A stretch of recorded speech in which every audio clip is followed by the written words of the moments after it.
Welcome to a double elimination episode of Why Blank Lost for Survivor 45. I'm David Bloomberg, and because we have two people to talk about this week, we brought in reinforcements. Joining me, as always, is, of course, my co-host, Jessica Lewis. Plus, hello, everyone.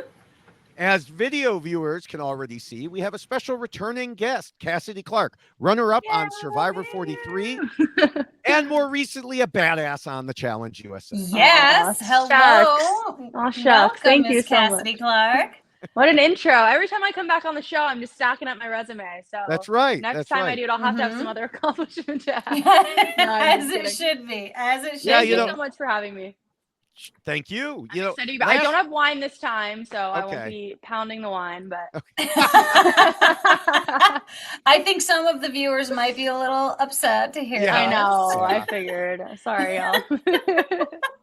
It was funny because last time I was like, okay, we can do this date or this date. And you're like, well, we have to do the earlier date. And I'm like, oh, okay. You're like, yeah, I'll be out of town.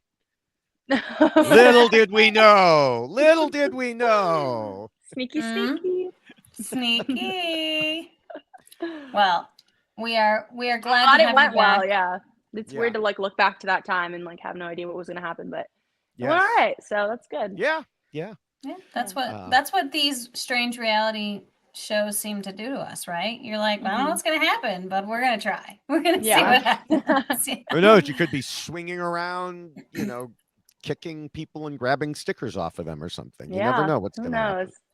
Yeah, I wouldn't have guessed it, but stranger things have happened. Yes. Well, I was really hoping that after the huge celebration on Survivor last week, Kaleb wouldn't just get summarily voted out this week. But I knew it was possible, and I predicted it, and I put it in my draft, but I didn't want it. And I also didn't want the very fun Sefue to go either, especially since he is the most closely local person, Survivor player to me in ages. But here we are. Yeah, and I'm trying to remember. Kaleb was also my unfortunate choice for this week. I can't remember who my second choice was. I was trying to recall. I should have went back and checked the tapes, but I didn't. I can't. I'd have to check my notes here, but I usually match my draft picks to my notes, and I picked Sifu and Kaleb in my draft. So, you made it come true, David. It's all your fault. It probably is. You jinxed it. You did. Totally jinxed it. No, it is very unfortunate to see them both go, but that is the way Survivor rolls, right? Every week, someone goes home. This week, unfortunately, two people went home. I do not prefer the manner in which this happened, but we'll discuss. We will definitely discuss that. Yeah. So we have two very different players to talk about, but we'll still follow our usual path, comparing their games to my rules for winning that I originally wrote way back after season 1, and have been updating ever since, using all the non-spoiler information available to us from what we saw on TV, interviews, social media, and secret scenes. The newest version of the rules can be found on the website by going to our dedicated page at robhaswebsite.com/yxlostfeed and coincidentally clicking on the link bubble for Survivor rules. Now, before we get into our discussion of the rules, we always have some other things to talk about from this week's episode. I think we have to start, Cassidy, by asking your thoughts on the fact that Emily decided to play because she was so upset about Gabler winning. Oh, you went there. I went immediately. Whenever I read that, I thought that was pretty hilarious. And I reached out to her. I think that was pretty funny. But I mean, good for her, she's like, you see something that you disagree with in Survivor, and you're like, I want to go out and change that, whatever that thing is. I thought that was a pretty funny reason to want to play. It's like one of the newer ones that I've heard. Yes. But yeah, it was good. I mean, it was funny.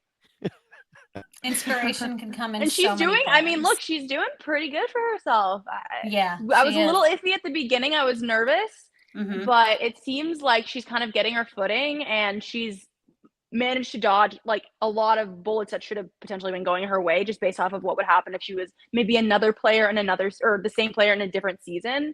And I just feel like she's doing a good job holding her own when she was under, I think, pretty big threat after the first episode. So that's been cool to see. Yeah, I mean, lucky I mean, lucky for all of us that Hannah quit and we got to see who Emily could become, you know, and who knew it at the time. It's crazy when little things like that happen that change somebody's game completely.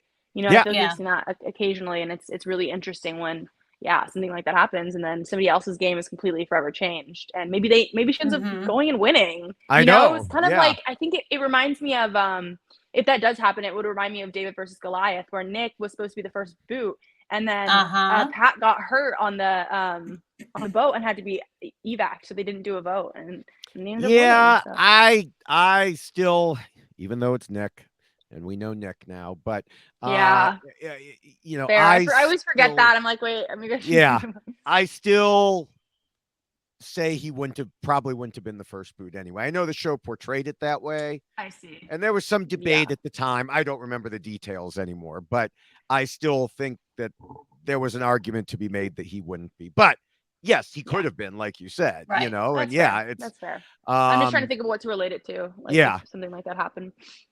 Yeah. And you know, sorry, can you hear my cats? No. Fighting. Sorry if you can. They're fighting right now. You girls. Get Jessica's dogs and your cats. I know my dog. One is sleeping over there. One is snoring over there. So good. far we're good. Yeah. Now, I mean, you know, speaking of Emily, we saw another evolution in her gameplay as she realized she had to lie to Kaleb.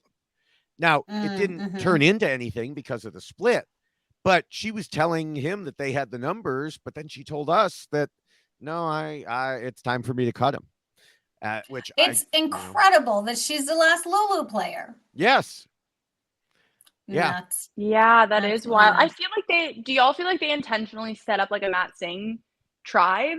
I feel like that was a lot of people's theory at the beginning, that they like purposely put this tribe together to like fall apart. And it kind of, that's exactly what happened. So it is pretty terrible. It was pretty terrible. I think if you look at these people, like a lot of the times they fell apart on the puzzle, and different people said they could do puzzles, and they just, you know, I mean, even going back to Brandon, he even said, yeah, I can do puzzles at home, but apparently under pressure, I can't. You know, can't go up ladders either. Well, yes. And yes. So they just, I think it just, you know, once it started going downhill, that was it, you know, and now in other ways, Emily is still the same Emily, because we saw an Entertainment Weekly secret scene where they were naming the tribe and painting the flag. And she was just like, I don't get it. This is stupid. It's a waste of time and energy to do this. And she just told us, excited. Yeah, in her I did not see that blunt way. It was good. Yeah, it was funny. It was. I saw the beginning of that scene. I saw the beginning of that scene where they were painting and they came up with like the shark god name. Yes, but I didn't see that part. Was that afterwards? I saw that was at the end where she was just like, I don't know why we named it this. I don't know who. I don't care. I don't know why people are spending so much time.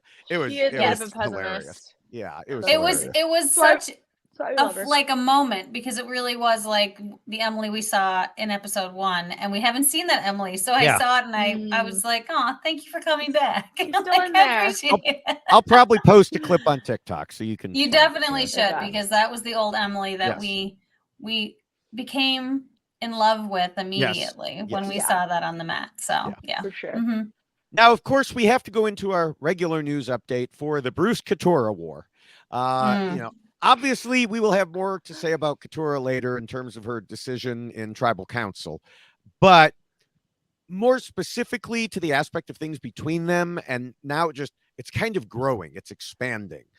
And I initially, when I was watching, found it strange they dedicated so much time to those two, and then they ended up in different groups, so you knew they weren't going to go after each other. But then I thought about it some more and realized it's in the background of so many decisions. And, you know, there was a lot more discussion among various players about targeting Bruce. So it's certainly important for us to see what they think of him and what he thinks of them. And, you know, I at least will have more to say about that in Appendix A, but it is just interesting that it's kind of just this whole background to like almost everything that's going on now. Yeah, I think it's strange that so much emphasis is placed on Bruce as a whole, and various people who are discussing who they want to vote for or how they want to shake things out. And Bruce always kind of seems to be a part of that decision, which I think is strange because he hasn't been someone who has been the leader as he wants to be. He is the kind of self-proclaimed leader, but he's not someone that people are looking at as the leader. And so it's very, very odd that such emphasis is being placed on Bruce and what effect this will have moving forward and who is with Bruce. Do people want to play with Bruce? What's Bruce going to think? Even when he's not even present. It is very strange. This is why I'm starting to feel more and more like he's in the final three, just because Bruce seems to be such a theme across the season at this point that there has to be a reason why we keep going back to Bruce. There just has to be. Yeah, I agree. I feel like there's definitely going to be, at least if he's not in the finals, at least there's going to be some big blow up or something that happens that changes the course of the game that has to do with maybe Bruce and Katurah or maybe she takes him out in fire. I don't know. I mean, it'll be very interesting, right? Epic. Wouldn't that be crazy if that's what that happened? You know, who knows? But especially since someone pointed out that we've seen a number of scenes of him making fire, and then like nobody's made a big deal out of it, but we keep seeing these scenes about it. So it's just like the big toe scene. Now we know what was the deal with the big toe scene. Exactly. That's right. Yeah. It all makes sense. Chekhov's big toe. Now, I do want to say about Bruce that he did a good job of picking up on the fact that Kendra was going around and throwing him under the bus. I also have to note that certain people, specifically Kendra, but other people have said this too, keep calling Bruce paranoid. But you're not paranoid if everyone is actually out to get you. Yeah, you're only paranoid if you think they are, but they're not. And Cassie, this takes us back to Lindsay on your tribe. You know, I think she gets a little triggered every time she hears that word with good reason. Yeah. And I think she even responded to my tweet about this. People seem to have forgotten what the word paranoid means. It's like people who say, I was literally doing something when there was no way they were literally doing it. You know, that drives me insane. You know, literally insane. Good one. And you're just paranoid about that. But yeah, I mean, it's like, you know, Kendra's. Well, it's like a form of gaslighting, isn't it? Like you're making, like, you're telling them like they have a reason to be paranoid, but then you're telling them you're just being paranoid when there's like a good reason for it. Yes, that's sort of in its own way gaslighting. That's fair. Yes, but Kendra was like saying it to Kelly. Kendra's like, Bruce is being paranoid, and I want to get him out. Well, those two sentences, you know, those two parts of a sentence, they don't go together. It always makes me wonder whether it's like a self-fulfilling prophecy or not. Like whether they are paranoid, like are they already paranoid, and because they're acting paranoid when they shouldn't be, when there's not like a valid reason to be, because people aren't targeting them, then that paranoia makes people want to target them, and then it's like a self-fulfilling prophecy. Or is it just the fact that they're misusing the word and already targeting him, and then he has a reason to be paranoid, and now they're like upset that he's paranoid, and so they're going to go after him even harder. I think it's a combination. I think often people pick up on it. Like Bruce really did pick up on what, you know, Kendra was doing. And so yeah, you know, and then you've got, you know, Kelly, the Wrangler, you know, just trying to keep people in line there, which I think we'll also touch on later. But I'm really liking what I'm seeing from my winner pick here. Is it Kelly? Well, listen. Yeah. My winner pick is Jake, and I am enjoying Jake. Yes. He could be in a little trouble. We'll discuss that. He could be in trouble now, but he could be. Yeah. Because that was a little tricky move. Yeah. That didn't work, but we will definitely be discussing him too. So is there anything else you want to discuss before we move on to our next segment here? Well, I do think we should just appreciate the flash forward moment. I know that this was a big thing on social media, that this was a big moment, I think, for Survivor, but I really did feel like it was very enjoyable to actually get to see the future without actually seeing the future. So I did appreciate that. I will say that there are moments of editing that I can really get behind, and that was a fun one because I was just kind of caught off guard. I think everyone was. You're like, wait, what is happening right now? And then you realize, no, like that tribal council hasn't actually happened. Like, this is what is going to happen. So I did really appreciate that very much. It was good. Yeah, the only thing is, and I saw this A number of people talked about it online. I think Mike Bloom did. I think Gordon agreed. And I think they brought it up on Know-It-Alls too. The problem is when you see this flash or if you're analyzing like we usually are in real time. When I saw that flash forward, I was like, oh, that probably means his plan doesn't go the way it's supposed to.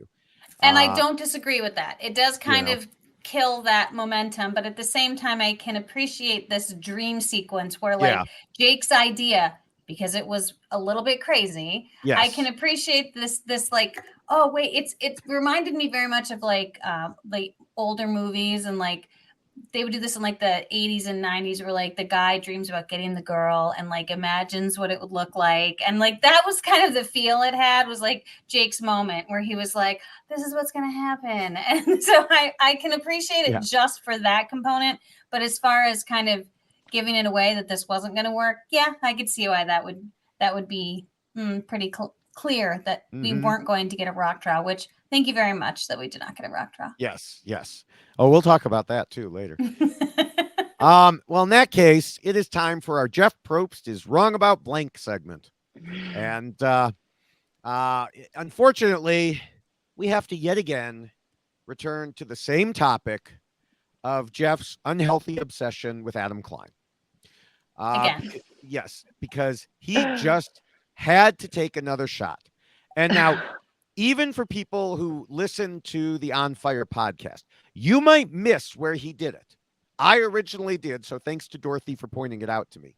In the closing minute, Jeff is about ready to wrap it up. He's made it through the whole podcast without mentioning it once.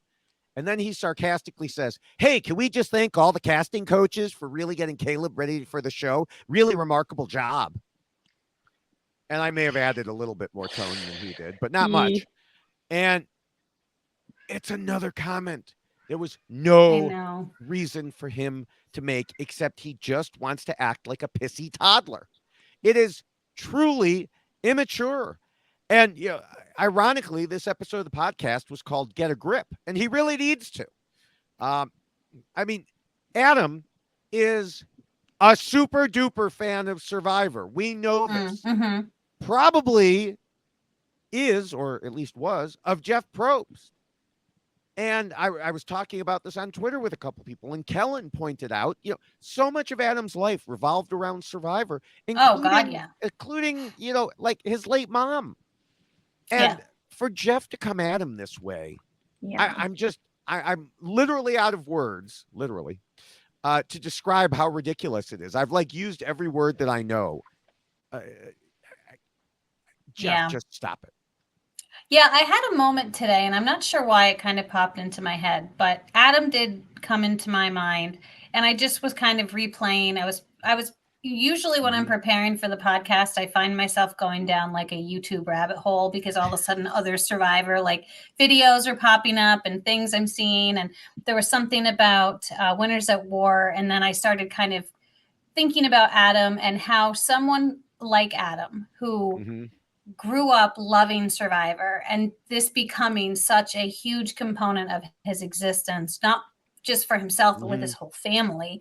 And then having an opportunity to actually be on the show, and then having an opportunity to win the show, and then having an opportunity to come back and play Survivor with people that he was just watching in awe and trying to emulate and be. I for that moment, I was just like, it must have been so mind blowing for Adam to walk into that space and see all of the winners that he was going to be playing with, and realizing in that moment, I'm here, and I'm here because I won.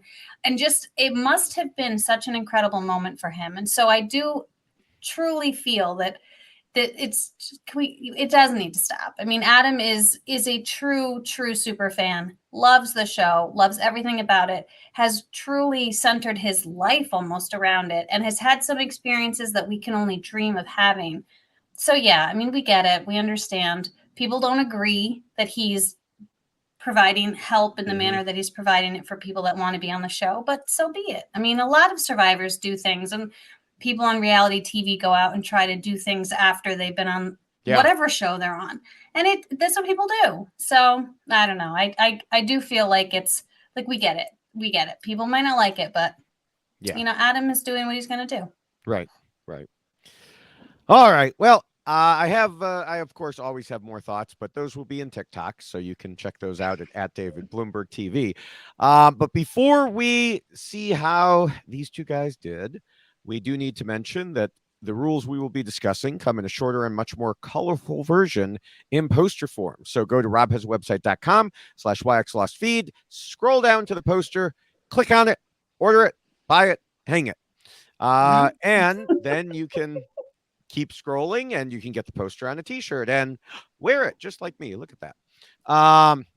And if you keep scrolling more, you can get the checklist t-shirt, which is on my couch, just a few feet I need to get one of these. Why haven't I done that yet? Yes, we'll have to. I like that one. That one's cute.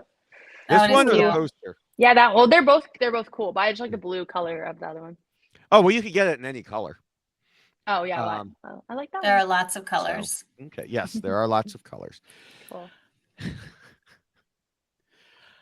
All right. Well, both Sefue and Kaleb have come close to having their torches snuffed before. Sifu's game was saved by Sean quitting. Kaleb's game was saved by his shot in the dark. What made both of them targets to begin with? Why couldn't they pull themselves up from the bottom? How did the split tribal councils impact them? They each played the game very differently, but will we find any overlaps between them? It's time to figure out why Sefue and Kaleb lost. Now, the first and most important rule is to scheme and plot. And we really saw why it's so important in this episode for both players, though in different ways. Starting with Sefue, we didn't really see a lot of him doing this, and that was a problem. He was a ton of fun and made social connections that we'll discuss later, but he wasn't turning those into strategic connections. For example, he told Mike Bloom he was the closest to Julie, and every night they'd go to the beach and talk, which is why she started to defend him a bit, he said. But even the example that he then gave was her talking about strength in challenges. So was she really defending him because of strategy, or was she sticking with her pregame position of wanting to keep the tribe strong? Because even though he thought they were close, her true alliance was to Dee, Austin, and Drew. Yeah, I thought it was interesting that was the way he described the relationship. It wasn't that like we were discussing strategy and gameplay. He actually did reference her as defending him and almost being like a mother figure to him more than someone he's playing the game with. And I thought that seemed that extra step was missing, because I think, Cassidy can probably speak to this too, that there are people that you play the game with that you might form some type of a relationship with or a bond, but that doesn't mean you're playing the game with them. And so I'm curious if he was kind of mixing the two up, that because he thought that he had a close relationship with her, then suddenly that also meant that he was playing the game with her, when it didn't appear that was happening at all. Yeah. Well, we saw something similar with him and Jay. They're both musicians. They hung out at least somewhat. But when she approached him for an alliance, he immediately ran and told the others rather than working with her. And he explained in interviews that he was suspicious of her and was trying to flip it on her, which did end up working in terms, as we discussed last week, of painting her as the evil monster. But it just didn't end up helping him. As he told Mike, I think Jay's a great person, and I think we should have done more work together for sure. Yeah, hindsight, it's 2020. Yeah. I mean, they still would have been 2 against 4. I don't know that it would have helped. Yeah, but why would you take the one like extended olive branch that you've been given and be like, okay, yeah, sure, and then run and try to use that to your advantage and throw her under the bus instead of accumulating numbers, being like, okay, good, I have 1. Let's see if I can get 2. Maybe I can get 3. And instead of doing that, he just kind of was like, all right, now I want to try to make everyone paranoid about her or worried about her, as opposed to using that to his advantage. Yeah, I mean, I don't know. I think he was just trying to keep himself out of the bottom and maybe use this kind. I mean, it's the old thing. If you point at someone else, then maybe you can get in good with the group. Yeah, maybe.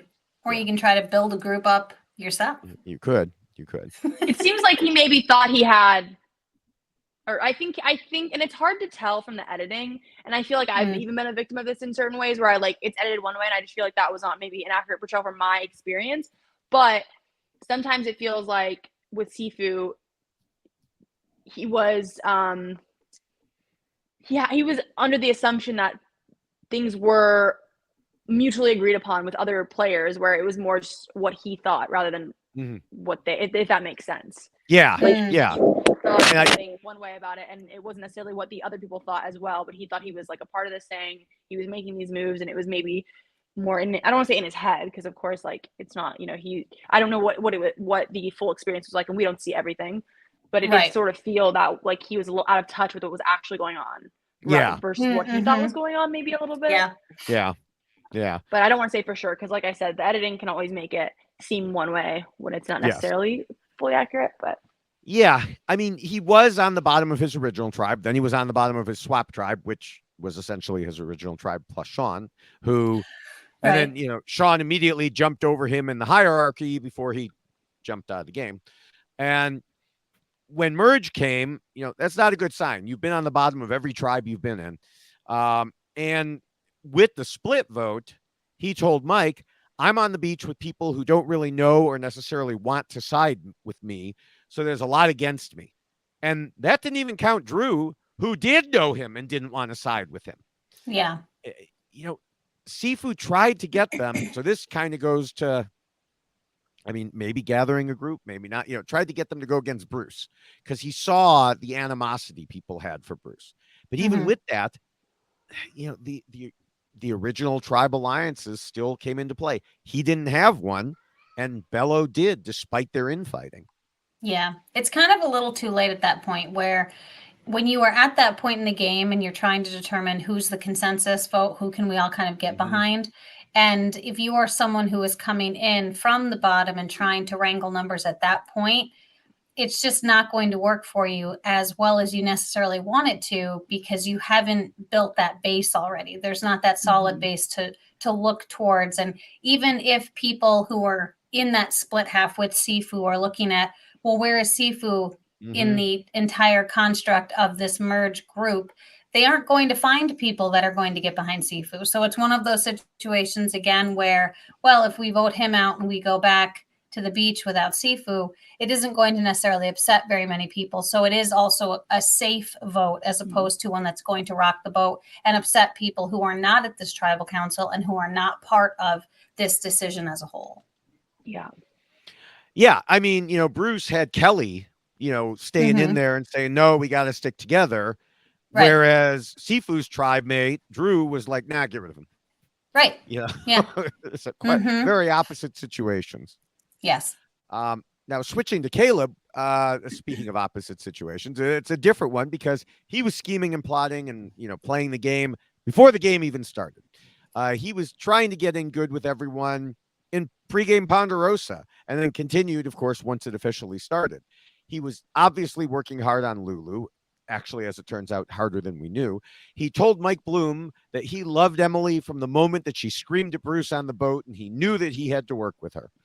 And the problem was she didn't want to work with him because of what she identified in him in the pregame. I think he said something like she had 2 whole pages of notes on him. And yeah, we talked about it in our preseason podcast. Some players loved the vibes he was giving off, and some hated it, and they were like, no, he's doing too much. And she was definitely in the second camp, but he said he never gave up on her, and of course it eventually worked. Many people would have just set her up to be the target.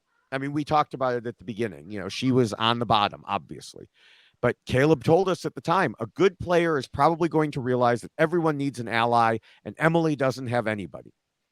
And thus was born a beautiful relationship that paid dividends for him down the line until it didn't, because as we mentioned, even she realized she had to cut him. And it didn't matter anyway because they were in different groups. Yeah. I do really give him such incredible props for that Emily relationship that he created, because I do think that it's the easier move is just kind of write people off and go, well, that's not going to work. I tried. And as we just discussed with Sefue and Jay, where he went to Jay or Jay came to him, and then it was like, no, I'm not going to do that.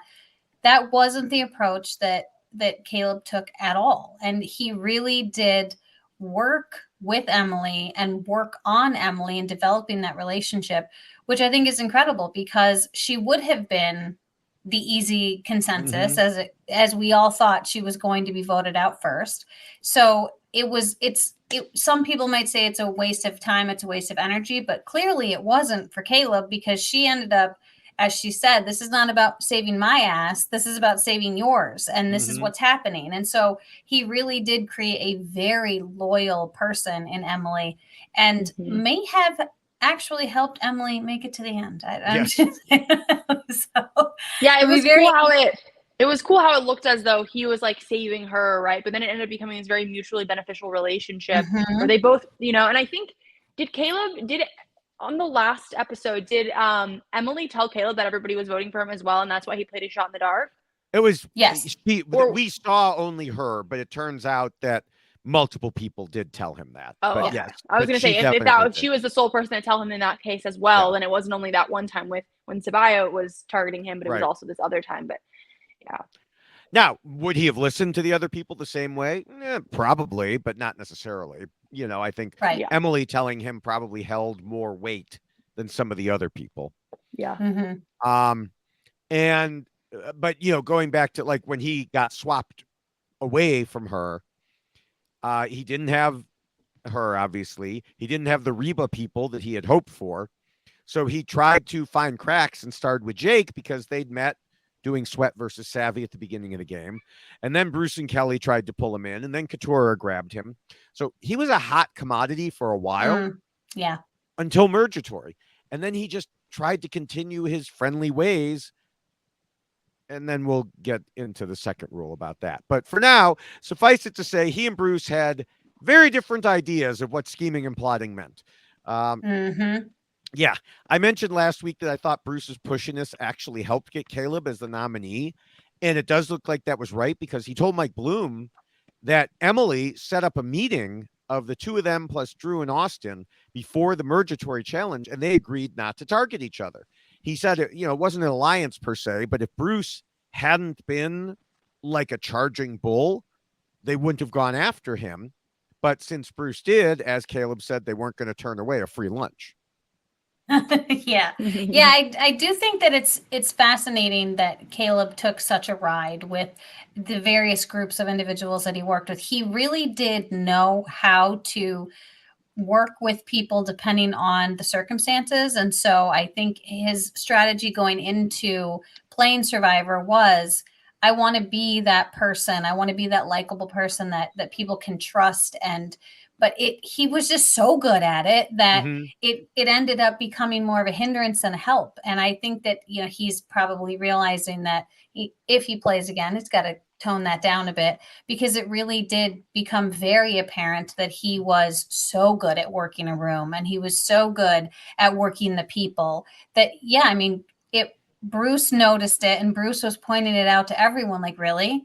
And I know that people saw it pregame too. So it's interesting he was able to sway Emily in the way that he did, because Emily saw it pregame, Bruce saw it pregame, and continued to see it throughout the game. So Bruce was the one that was continuing to remind people, like, do you remember that guy that we saw, in pregame and all the stuff he was doing? Well, look, he's still doing it. And it ended up having an effect come Mergatory. Yeah. Now, of course, when we had the vote and Kaleb's successful shot in the dark, hit, we saw Emily. Actually, we just discussed this part. It was not just Emily. I didn't realize it was right here, Cassidy, when you mentioned it. It was Emily and Jake, and also Sefue told him to play it. And then Kelly and Katurah also told him he could be getting votes. But that's so interesting. I wonder why everybody did that. Yeah, I mean, all of them, I think, kind of wanted him to stay, but they couldn't come together to form a majority because you had Bruce pushing and you had all these other people. And so, yeah, after that tribal council, he said that he tried to mend fences with Dee and Julie, but there was so little time between then and the challenge. So that's when he went with the Katurah and Jake plan. And while we've been kind of indicating we're going to get into the second rule here, but now we will, because the second rule says not to scheme and plot too much and to keep your scheming secret. And, we again saw the huge importance of this rule for both players, but to continue with Kaleb, or to do the opposite of what they did on the show, we'll do a jump back in time to the Mergatory, when he was going around talking so obviously to so many people, like you were talking about, Jessica. It made it easy for others to peg him as dangerous. Yes. But I'm also sure that if he hadn't done it, he felt like he'd be in danger. Like, what am I supposed to do? Just stand here? And of course, Bruce's answer would be yes. And the balance between scheming and plotting and doing it too much is it's a hard line to walk. But he already had a reputation from before the game even started. And when he talked to someone, I don't think it was very secretive. It wasn't like, hey, come here. It was, he said he'd be in larger groups and they'd be laughing and talking. I mean, he is a boisterous guy. He draws attention, and not the good kind, especially when it comes to Bruce. And, Kaleb said Bruce just didn't want any of them to talk to anyone else. He told Mike Bloom, he got mad at me for trying to build relationships with the other side, which I didn't know we weren't allowed to do. And he also said to me, that's just not how you play the game. And neither did anyone else in Bellow see it the same way. We wanted to kind of build relationships on the other side to just know what's going on. Yeah. That was weirdly controlling of Bruce, I feel like. I mean, I think it fits with everything else, or a lot of else. Yeah, I guess I wouldn't say weirdly for him. Yeah. But it was just like, in general, I feel like that was, very controlling in the game, which is not something you normally want to do. Yeah. Be so obvious about. I mean, it was almost subtle manipulations are. It's best. almost Boston Rob. Like, okay, you have to walk in pairs. Yeah, but he doesn't have the same charm and charisma that Boston Rob does, so it doesn't work the same. I mean, not that he's not charming, but not to that level of what Boston Rob was capable of. Yeah, I mean, Kaleb had called it an old school type game. And at the time I was like, but is it really? And in a way it is. It was, you had your alliance and this alliance, and that was it. And he's out there wanting to wheel and deal. Now, from Bruce's standpoint, I can understand. I want this guy on my side. I don't want him wheeling and dealing. But to try to control it, it's like, if you love somebody, set them free, Bruce was not setting anybody free. Well, and I also think that it is interesting to kind of look at the approach that Kaleb took. Kaleb took the approach of, I'm not going to have those one-on-one conversations because that is going to look shady and it is going to look like I'm up to no good. Instead, I'm going to talk in groups with people. And he did say that he spent a significant amount of time with Bruce on those one-on-ones, which you would think that would make Bruce feel a little bit better. But I think it's an interesting point that you made where perhaps it was kind of, I don't want, like Bruce is like, I don't want to share Kaleb. And, and if Kaleb is going to be with me, well, then he can't be with all of these other people. So perhaps that was part of the issue itself, is that he didn't want to share. Bruce is like that. If you are going to be with me, you're with me, and then that's it. So it's like a jealous boyfriend. Right. So like maybe Kaleb needed to be more secretive and not in those big groups and making himself so seen, and it needed to be more in the shadows and not so apparent in order to appease Bruce and the idea that Bruce had created that, Kaleb's with me and that's all it is. Kaleb's with me. I don't know. Yeah. Now, as we move forward again in time to the tribe split, we're at the Katurah and Jake plan again. And so Kaleb had a willing ally in both of them because each thought he would be a good shield, especially when it came to Bruce again. But this is where he went too far. He told Katurah about Bruce's idol. Now, I understand He was trying to prevent her finding out about it from Austin and thus causing her not to trust them. But then he told her in a way that caused her not to trust them. And, last week, Jessica, you mentioned that Katurah might have been on the outs. And I disagreed with you at the time. But the thing is, as we always say, it's about perception. And she had the same perception you did. And Kaleb indicated, well, I wanted to tell her, I just didn't have a chance. So in his mind, she wasn't on the outs. But boy, from the outside, it sure looked that way. Sure. And then when you start adding the layers to it, that it's not just like, oh, he has an idol. It was, oh, we helped him find the idol. Oh, and I helped him lie about why he was digging for the idol. I mean, it was like, so it wasn't just like, hey, Katurah, by the way, we all found out that he's got an idol. It was, hey, Katurah, we helped him find an idol, and you were the only one that was kept out of the loop. We were all like in cahoots and working on this behind your back. So I can understand entirely how she had that reaction, because I feel like it would have been different if it had just been, we found out that he like we happened to be with him when he had the beware advantage. So he must have found the idol, as opposed to, hey, no, he definitely does. And we were helping him along the way. Which that's taking it down a whole different path, because not only are you keeping her out of the loop, you're helping him, not helping her. Because who else was always looking for idols? Katurah. No one was helping her look for the idol, right? So now you're going to start feeling like they chose, Bruce over her, and it just turns into this whole thing. And she already doesn't like Bruce, and so there's that added level to it where you've chosen Bruce over me. So there's so many things here existing between the Katurah and Bruce relationship already. And then to add to it another layer, it's certainly not going to bode well. And it didn't bode well. Yeah. Agreed. Yeah. I mean, Kaleb had said he wished he told her sooner, like I mentioned, and he wanted to tell her to ensure a long-term alliance. I think he just picked the exact wrong time for either of those. Like, he either should have told her earlier or later, not at that moment. And when out of the blue on Survivor, you tell someone a secret that everyone else knew, and as you said, Jessica, and people lied about, and then you turn around and say, and by the way, I want a big favor from you. Of course, you're going to be suspicious. I'd be suspicious in normal life. If you were like, hey, just so you know, we all were doing this thing, and we forgot to tell you about it, but it's tonight. And by the way, we need you to drive us there. Right. It's like, wait, what? you weren't actually going to invite me to go do this. You just need me to drive you there. That's why, and and then, like you said, she found out that they were deliberate lies, and then you're asking her to possibly go to Rocks. Yeah. Listen, that's a big ask. Yes. That's a really big ask. You're asking her to play a game of chicken with Austin based on Jake's read that Austin is too scared. Yeah. And so, yes, Jessica, you already brought it up. Everyone obviously knows your story about Rocks.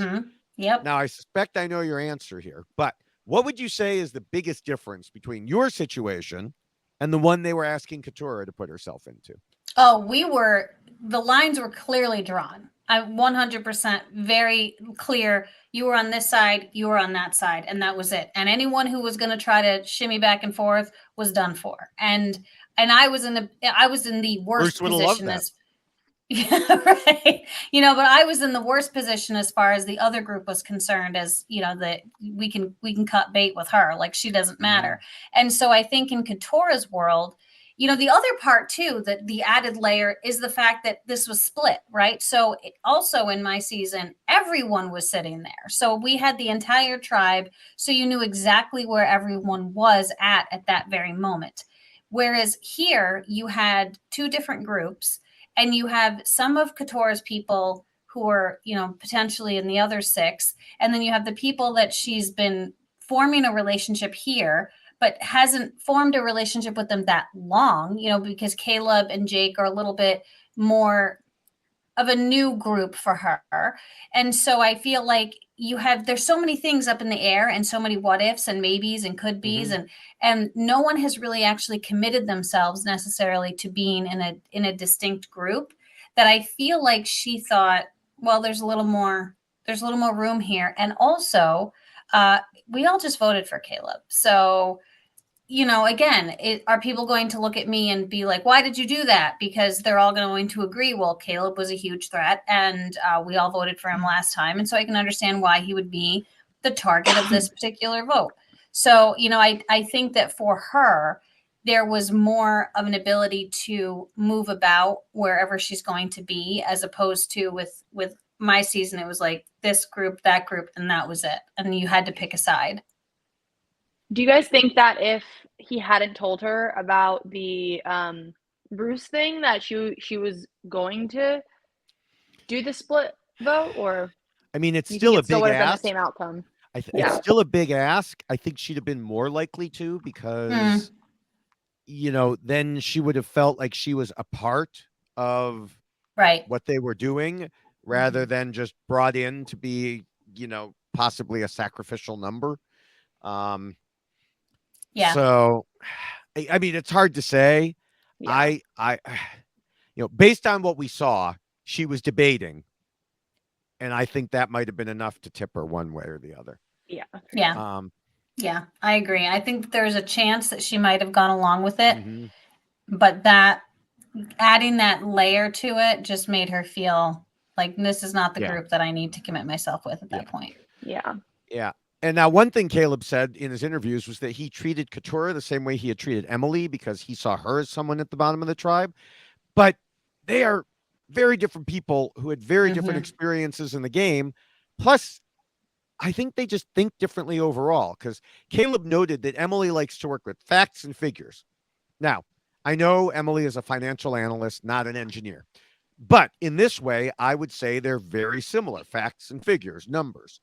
And as someone who has worked alongside engineers and lawyers for over 30 years, I can absolutely attest to the fact that they often think very, very differently. And even worse, I worked for a lawyer who had her own way of thinking, and the manager who was under me, who worked for me, was very much an in-the-box engineer. So I was kind of playing the middle. I had to translate between like engineerese to lawyerese and back again. And, as I was retiring, I was like, oh, these two are never going to be able to talk to each other. I don't know what's going to happen here. And, Kaleb learned the hard way that you can't present the same case in the same way to one as you would the other. I think that putting out the numbers to Emily, maybe she would have gone with it, but not Katurah. Yeah. And I'm not saying one's wrong or right. I'm just saying, different things. Now, because we jumped to Kaleb in the second rule, so let's go back to Sefue. We have a different yet similar set of issues. His problems didn't start in the pregame, but they did start right off the bat when he was playing Tony Vlachos. Looking for idols, hiding in the tall grass, etc. And almost immediately, Dee said that he couldn't be trusted. He said in his interviews he was just having fun, but now realizes it was easy to paint a target on him for that. And there's a reason that Tony went out so quickly when he was acting that way in Game Changers. Yeah.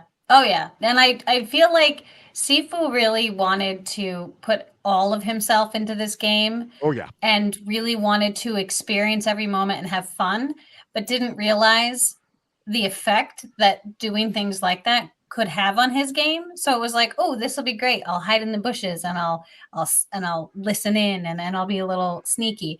But then realize later that like, oh, that doesn't bode well for people who you are spying on. They don't like that. That doesn't help you. I feel like that's something you should go into the show knowing. Like you need to understand what the risks and consequences are of just having fun in that way, because that can be very detrimental to your game, especially early on. So if you don't understand that going into Survivor, like I guess you haven't prepared enough, but I feel like that's a pretty obvious like no.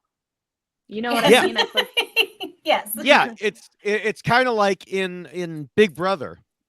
Corey made a joke. Corey made a lot of jokes in Big Brother, but he made a joke at some point about an alliance that didn't actually exist. And all of a sudden, rumors started spreading through the house about this alliance, and people were still talking about it weeks later, even though it never existed. He just made a joke. And, it's people take things differently in these games. Oh, gosh, yes. Yeah. Yeah. And, in Sefu's mind, he told Dalton Ross he didn't understand because he was loyal. He would have been a strong number. But that takes us back to our big issue, perception. Yeah. You don't look loyal or like a strong number when you're caught looking for idols and spying on people in the first couple days. Or asking people how to spell their name. Yes. Like kind of a big issue. Yeah. Oh my God. But you think you're being funny. You're not being funny because this is a game where you don't want your name written down. It's like there's a whole nother thing there. Yeah, for sure. Especially asking Katurah, who has probably had it up to here with jokes already from Bruce, So I like the way he described it. I guess he leaned in and it was saying Katurah came up to him and was like, you don't do that, Yeah, right? Like that's not okay. Yeah. Yeah. So but Cassidy, to your point, yes, you're right. You have to know how people are going to take things, and you want to have fun, but you don't want to have. There's other types of fun I feel like you can have. Yeah, you can. That aren't going to paint you as like a suspicious person. Super you could early. Sing to a stick bug. Yeah, that's something I would love to do. Like I never had that opportunity, and I wish I had, but that's my kind of fun. Yeah, at least. Maybe he was maybe that's why he's not climbing rocks or anything. Because of last season. On that, and he's like, I don't know what else fun to have if I can't. Yeah. So, all right. Well, the third rule tells players to be flexible. Cassidy, what are your thoughts on how Sefue did for this rule? To be flexible. I mean, I feel like he tried. I think from the early days, like he had already kind of got pushed D and them away when they were caught. When he was caught spying on them. I'm trying to even. I feel like most of the confessionals, because I have a horrible memory, and I'm just trying to remember back to like the other episodes. I feel like most of it was him talking about like martial arts and different things. I'm trying to think of like how much gameplay he talked about. Not much. Yeah. That's I fair. feel like, That's I mean, fair. I don't know. Like, what would you say? I don't know if I have a great opinion on that. I was kind of similar to you. I don't really know what to say. He talked about being close to Julie, but and trying to get everyone to turn on Jay by giving them that information. But I think it's like you said, the main problem was he had kind of already locked himself into the wild card role, emphasis on wild. And, as we just mentioned, he felt he could have been a loyal member, but how does anyone know that by the way you're acting? Yeah. You can't. I did love, flexible. To be fair to him, I did love his vibe and his personality. Oh yeah, and, like I feel like he would be a really cool guy in real life. But yeah, there were some fatal mistakes that were made just a little too early. Yeah, but now I think Kaleb actually had a similar problem to Sefue when it came to this rule. He felt that he could be a loyal number, but he was perceived as running all over the place. Which, to be fair, he was running around and talking to a lot of people, but he was trying to be flexible in terms of his future game, while Bruce was, putting a very inflexible lid on him. And, the problem was Bruce was the one who had more people backing him up for now. Yeah. And I do think for like Caleb's biggest issue probably was his extreme flexibility, because he was willing to work with anyone, and he was willing to put the time and effort into working with anyone, and he was willing to try this group over here, and I'm going to try that group over here, and I'm willing to like go to rocks if we need to, and I'm willing to do all of these creative things in order to play this game, because unlike Sefue, he was kind of working through all the permutations in his brain with how he needs to change his strategy, how he needs to do something different, how he needs to work with this person over here. Where Sefue was like, I'm not going to really commit to anything because I'm going to play air guitar, which is fine, but it's not the game mechanics that we saw Kaleb processing. Right. And so I think Kaleb really was wanting to be flexible, which is why he was having all of those conversations and why he was developing all these relationships, but he became like too good at it and had too many options available. And then it just made him more of a threat than anything. Yeah, that's the problem too with like certain things that are really good about like good strategies and personality traits and things to have going into the game is if it's done either too much or too little, that can also bite you. So you have to find that perfect balance of like how to use these tools and these strategies in a way that's not going to be too obvious one way or the other, or like too little, too much. So you have to kind of walk that tightrope too with all of these rules. Yes. While taking into account what like Dad Bruce thinks, you know. Yeah, apparently. So, you can't plan for him, but you got to adapt, I guess. Right, exactly. All right, well, we could go to the fourth rule, which tells players not to let their emotions control them. And after just having talked about Sefue a little bit, Jessica, what do you think about him in this rule? Well, Sefue is such an interesting character because I think he was playing this game very emotionally for himself because he really wanted to have this incredible experience, and he was bringing so many components of who he was into the game.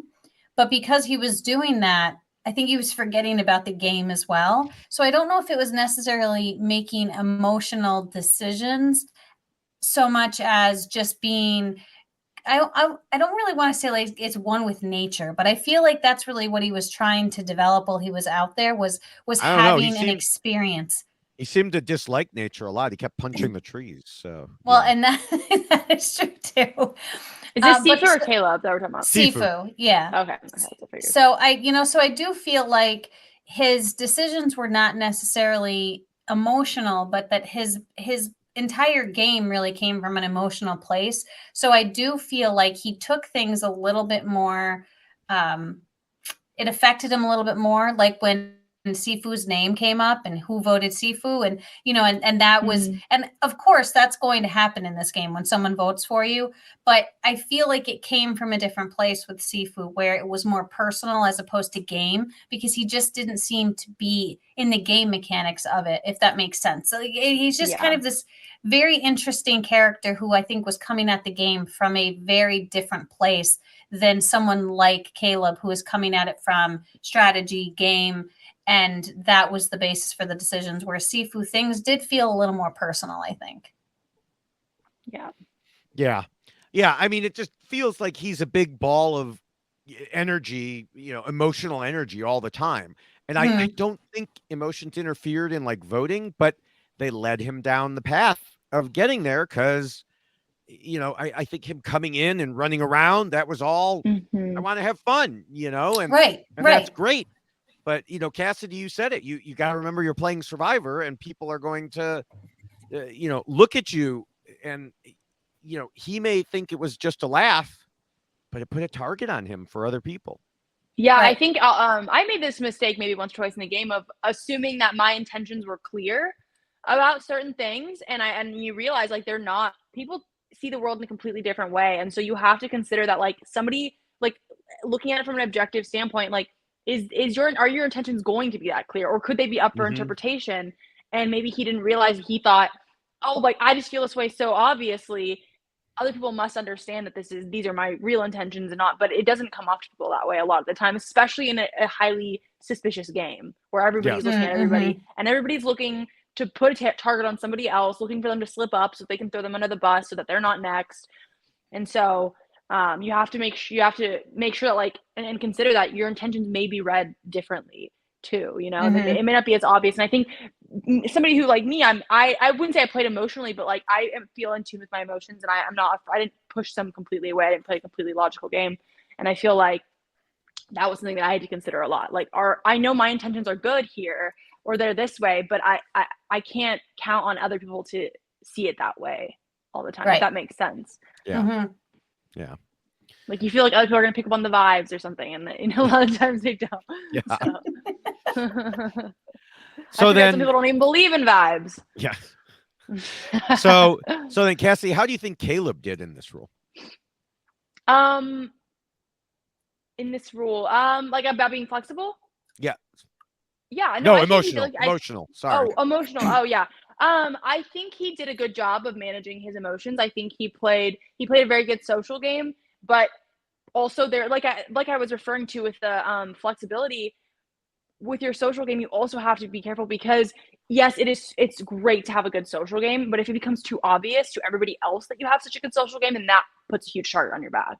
So I think that he was really he was just enjoying meeting everybody. There's a lot of high energy, especially at the merge, and there was even a time when we went to the merge when Carla actually said to me, she was like, "Oh my God, you're like a social butterfly. I just feel like I see you blooming and I'm scared you're going to go off." Something she had made a comment like that. And I had to realize oh, even my allies see me going and having all these conversations and enjoying my time with people, even though it was a lot of, yes, of course I'm trying to connect to people and develop relationships to help me in the game. But a lot of it was just the excitement of meeting everybody, and you don't even think a lot of the time that everybody else is watching, and you getting along with everybody else could paint a target on your back. And I think that just he did letting a good job. letting the emotion of the game, run away there. And Mm-hmm. I think Kaleb was mostly fine here, other than what you mentioned. He did play the game as a game. He was friends with Sabaya, but he had no problem turning on her when the time was right. And he even told a story on his interviews about, after the challenge where Lulu, they were trying to build the big puzzle block, and Lulu they were dead. And Sabaya was so bad that she was being treated in the medical tent. And so, but she was like, I want to talk to production about melting my candle idol in the tribal council fire. And so he's like, oh, I'll do that. I'll talk to them for you. And he did, except he talked to them by saying, there's no way you can let her do this. Yeah. Right. Wow. I feel like that's a little sneaky. I feel like that's very sneaky. But one, I appreciate it because I agree with him. But two, he certainly didn't let us about, here's this friend of his who's being treated for heat exhaustion. Right. For sure. But I've got to think of the game, and this is what I'm doing, No, yeah, he did do a good job managing his emotions as far as relationships and everything went too. Yeah, I agree. I don't think that he really had any issues with that. I think the only issue that could be perceived was that he was too good at that and too good at socializing and things like that. But I think he was playing a good game. I really do. I just think that, people just caught on to the fact that he was playing such a good game. And there was also that small issue of him at one of the tribals claiming that he was the biggest threat or something. I think that didn't help with the image. Yeah, we'll get to that in Rule 6 there. But it's a big but I loved him. Him and Sabaya were two of my faves, and I'm just I was so bummed to watch them. Yeah. Early. Now we do have the 5th rule, which reminds us that people need to pretend to be nice and play the social game. Now we've already talked about the social game a little bit.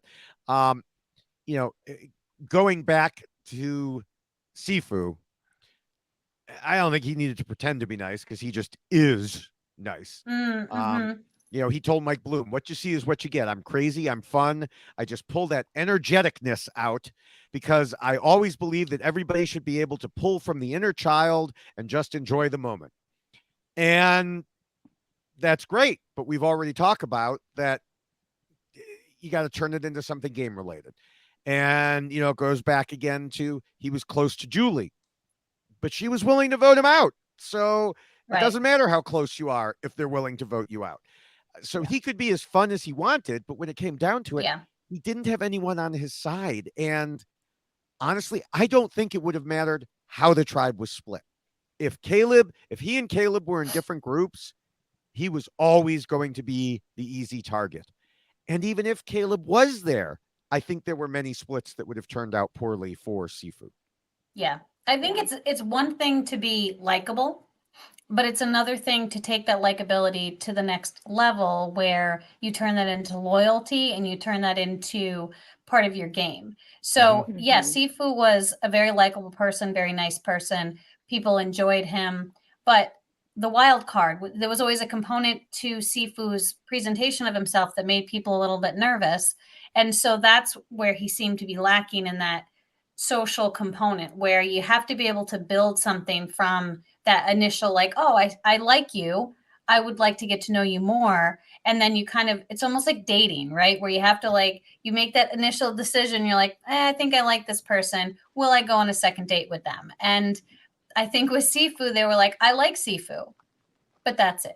Thank you. You know, like, I don't like Sefue. Right. I'm not committing further, but he's a nice person to have around. Yeah. So, and I just, and that's just the approach that he took to the game. And I think that carried into the relationship building that he created as well. Yeah. Yeah. Good take. Yeah. Now, as for Kaleb, you know, we'd already been talking about this. He did have a very social game. You know, part of him talking to everyone that drew people's attention was all the laughter and fun around him.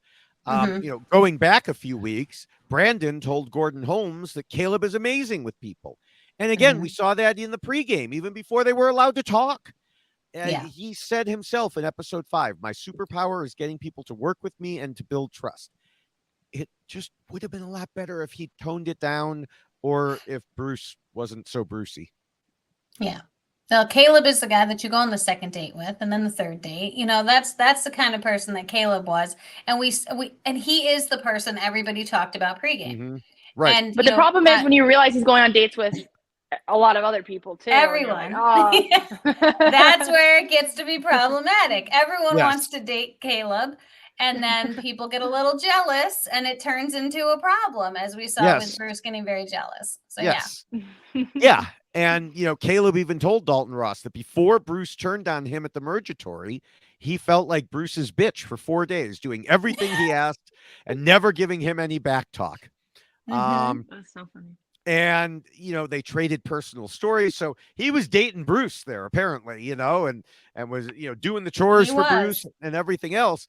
And he says, and I just think he was so upset that he was not being let in, and he treated me as the reason for it at the merge.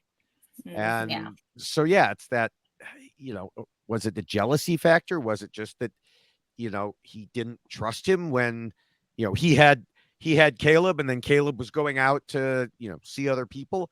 I don't know. We've gone down a very strange path here. I realize, but I love it. Yes, I think it makes sense. It goes back to the whole jealous boyfriend thing we were talking about earlier. Yes, it's a full circle. Yeah, it really does. Exactly. I mean, and I do think that, you know, when you are playing the game of Survivor, relationships become so significant, because that's really all you have, right? Is you have to put all of your trust into this person here, and you have to believe what they're telling you. And it does sting a little bit when you see that person then talking to someone over there. You're like, wait a second, I thought we were like the thing. Like, I thought we were, you know, that we were going to be forming this relationship and this alliance, and then you're like, oh, and then you talk to that person again, they're like, well, I was talking to so and so about that, and it does have an effect on you, because you then have to start rethinking, well, how do I rate? Where am I with this person? And am I going to be the one they'll be most loyal to, or is there someone else that's going to trump? All of that becomes very significant. And if you have someone like Kaleb, who is so good at being an option for so many people, well, then you have to really look at yourself and go, well, how does this benefit me now? If Kaleb has 3 other people over here who are potentially willing to go to rocks for him, which is another, you know, component, another layer to that loyalty, like how loyal are you to this person? Then, that can be really scary for someone else who thinks that they've formulated this bond with this person, because that's where it really takes that shift. Because now I don't know if they're as loyal to me as I want them to be. Are they more loyal to that person over there? Yeah. All right. Well, we had been hinting at the 6th rule for a while now, but it warns against being too much of a threat. I have very little for Sefue here.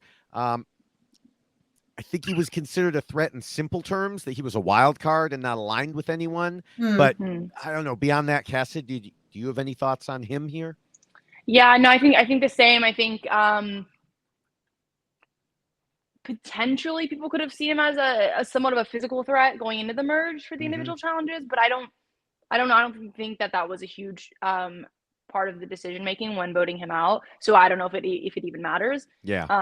I think that, yeah, I mean, really just the threat of what you said of being a wild card, not knowing where they're going to go, if you can trust them, that can be a big threat to people's games, but it's maybe not the threat that you want to be, because that doesn't give you a lot of stock at the end. Yeah. Right. If that makes sense. Yeah. All right. Well, then I think we can move on to Kaleb, and almost everyone saying Kaleb was a physical and social threat. Rick Devens said on the On Fire podcast when he got a word in edgewise when, Jeff wasn't slamming at him, that Kaleb was as obvious a social threat as Jonathan was a physical threat. And, Kaleb himself admitted it. Cassidy, I think you brought it up. That at last week's tribal council, he was saying, yeah, I'm a threat. I'm just not a strategic threat, which people heard the first part where he said, I'm a threat, and they didn't believe the second part, which, by the way, I didn't believe either. So, but the funny thing is that Kaleb told Dalton Ross he was trying to avoid being seen as a social threat by smiling less and not being the center of attention. But even then, people saw it. And, I would compare it to Bruce telling us repeatedly that he's purposely not being bossy, and then everyone complaining about how bossy he's being, and so, again, what we think of ourselves in our own heads and what other people perceives can be two very different things. Yeah, and your superpower can be your kryptonite. Who you are. Yes. Yeah. I was saying, sorry, I didn't mean to interrupt. I was saying, like, your superpower in the game can become your kryptonite very easily if you're not careful. The things about you that are going to make you a good player. Like we said, you're teetering a very fine edge with it. Yeah. Exactly. Yeah. And you can't change who you are. And that's one thing that we've talked a lot about on this podcast is when you come into this type of game, you have to understand how people are going to perceive you. You do have to understand what your strengths are, which could potentially turn into your kryptonite. And someone like Kaleb, it's like you can't put the tube, back in the bottle, back in the tube, the toothpaste back into the tube kind of thing. Yes. I mean, everyone saw him pregame and had already made determinations about him. And that's just who he is. And he did say in one of his exit interviews that he never realized how much he smiled. Well, he smiled a lot. And that, I mean, he just kind of exuded this confidence and this likability. And you can't change those things about yourself, but you do have to try to keep them in check when you're playing a game like this. And so I guess maybe you don't really realize it until you see it on national TV. You're like, oh, I do that a lot, don't I? And it becomes very apparent that this is what you're doing. So, yeah, I mean, he certainly put himself out there for everyone to see. And I think that became a very big concern. No one wanted to sit next to him in the end because he was just so likable and just had such a great personality. Yeah. And he even said, in tribal council, he said something like, today I've tried to take my foot off the gas. Well, it's too late. One day is not going to cut it when you've already got that reputation. And then, as far as being a threat, he had an even worse problem. He had tried to take the heat off himself by naming Jay and the other two Reba women as a threat at the prior tribal council. And as he told Rob, it was a calculated risk that failed. He was trying to say that if they got rid of Jay, then the threat would go away. Oh, then you're not three Reba women together anymore. But again, they only heard the first part, which is the three Reba women are a threat. Right. And let's be honest. I mean, you two know better than I do. You hear your name come up on Survivor, you're probably not analyzing the exact wording to pick it apart because you worry that the other people aren't going to. The other people heard, oh, she's a threat. So so she immediately has to fight back against that. And then on top of that, Kaleb ended up in like one of the worst possible tribe splits for him with both of the remaining Reba women. Yeah, that definitely didn't help. Fate is funny sometimes. Yeah. It always seems to go that way. Now, it is interesting because Kaleb had longer term plans that he described in interviews to get many of the bigger threats of all types closer to the end. Like he wanted to work with them and kind of shield each other. So it was something that James would definitely have loved if he had been able to do that. Mm-hmm.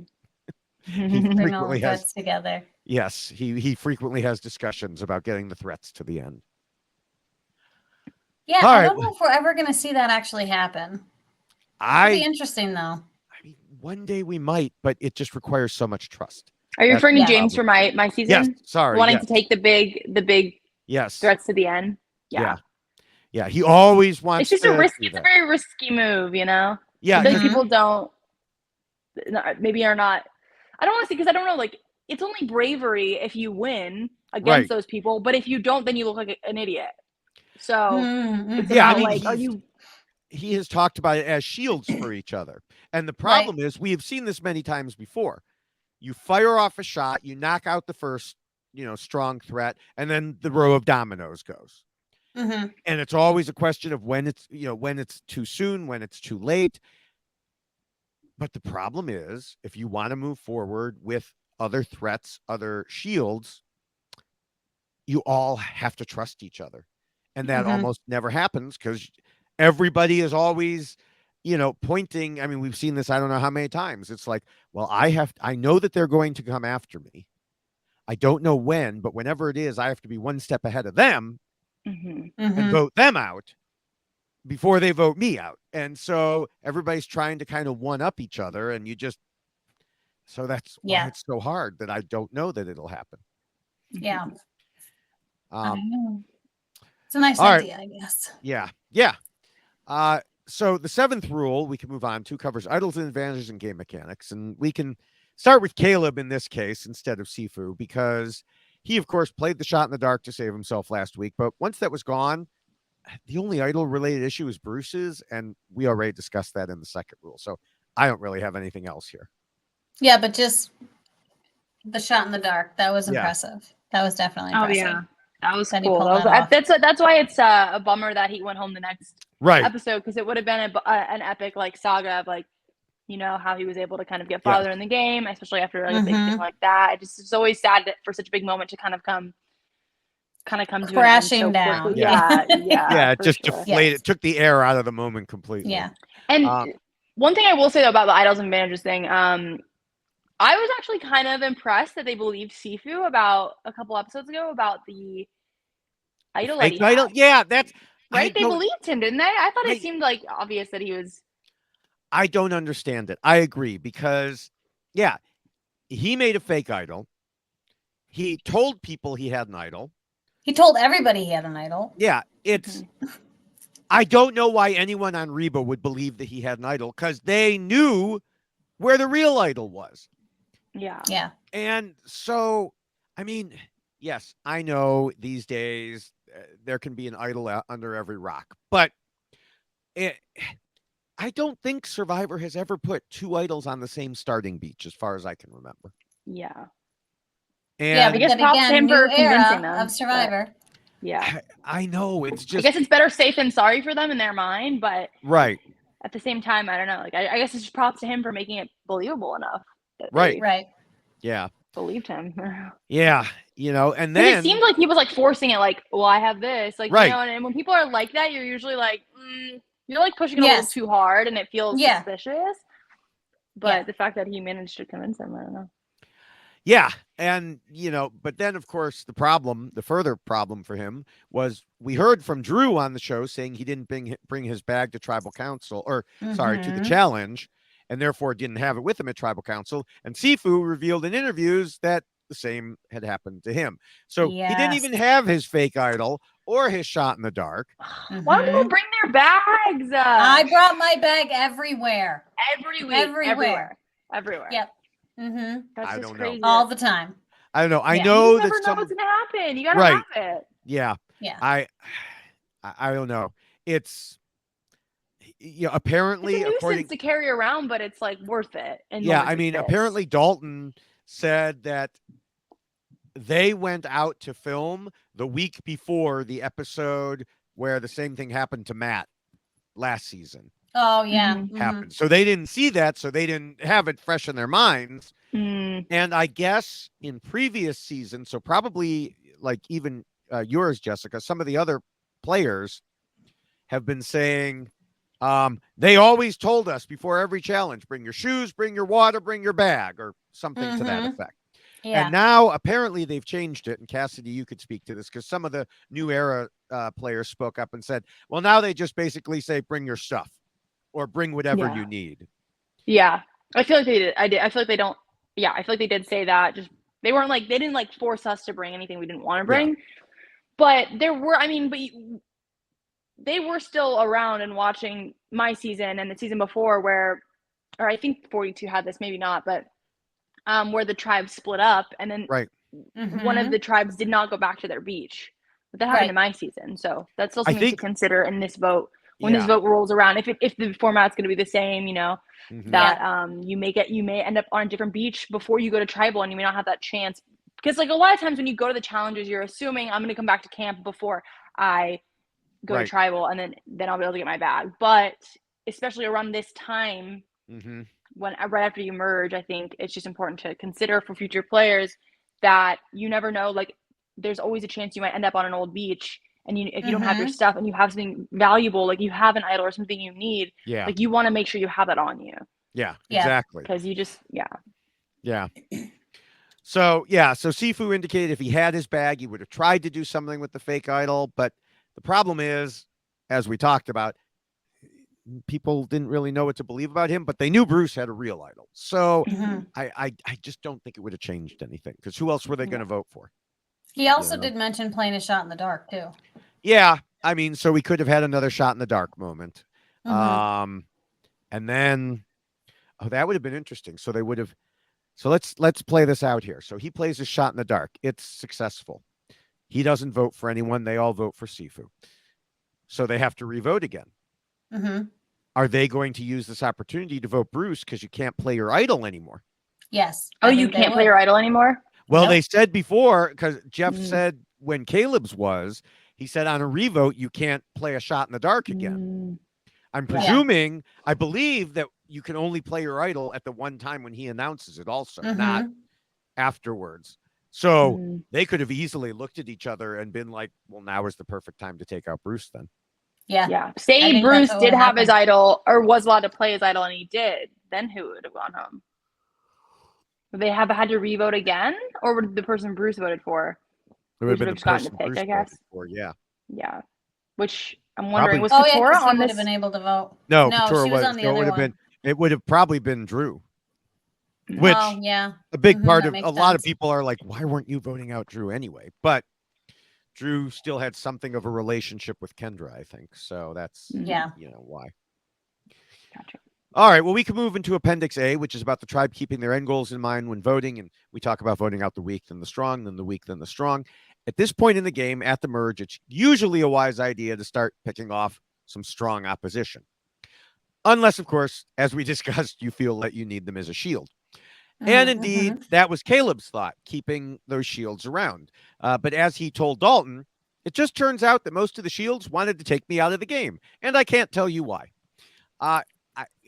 Kaleb, I think I can tell you why. He was operating as essentially a lone wolf at this point. So for him, it made sense to have shields, to try to get shields to work with. The others are still hunting in packs. There's the Reba 4 Alliance. There's the Bello Alliance. Now, these groups are still sticking together, though, of course, Reba is tighter since they don't have the Bruce Katurah issues. But I always say, when I introduce the first rule, that it's the most important, and this is why. Shields aren't as necessary if you have allies at this particular point in the game. They all have allies. He didn't. Right. Yeah. No, that's fair. So, of course, this raises the question as to why Reba and Bello didn't take the opportunity to go after each other at this point. They're kind of like in a Cold War or a proxy war situation. Sefue was still a Reba, but not really. I mean, Reba was like, yeah, whatever, we can get rid of him. Jake tried going after Julie, but Katurah, of course, didn't come with him. Now, we've already discussed her reasons why, but I do have to add that it definitely seemed like an odd read by Jake. And I guess I did mention this earlier that, this read by Jake that Austin was so scared he'd flip. I don't know what gave him that idea. I just think Jake overthought the whole situation. He was sitting in a fine position, but he decided he needed a shield. So he created a situation where now he's going to need a shield, And now the shield that he wanted is gone, right? Right. I mean, he wanted to take that first shot in the Bello Reba war, but if you're going to take the first shot, you have to actually hit. Well, and he did tell Julie that he did it too. Yes. I mean, not that she would have not figured that out, but it was like, oh yeah, that was me, Julie. We'll talk. Yeah. Oh. Yeah. But so now they all know. They all know that he did this. I'm sorry, I'm having trouble remembering. Okay, that's tough. But I do think it's interesting. Just looking at the numbers themselves, because Reba is down as far as how many original Reba are left versus how many original Bello, and then you've got Emily kind of floating about. Yep. And who has she formulated a stronger bond with? Reba. So then that puts them right back even again. Yeah, exactly. And so I had mentioned earlier how the Bruce Katurah war kind of serves as a background to almost everything going on. And, we've already talked a lot about it. Kaleb told Katurah about Bruce's idol because he thought it would make Bruce seem even more dangerous. And, so that she would need Kaleb. Meanwhile, on the other side, Kendra wanted to target Bruce and was rallying the troops, but Kelly put a stop to it and brought them back to Sefue again. Drew wanted Bruce out, but he needed Kendra. And also, let's not forget, he screwed over Kendra once before, while, Kelly has been her rock solid ally. Kelly has been hard at work keeping the original Bello together.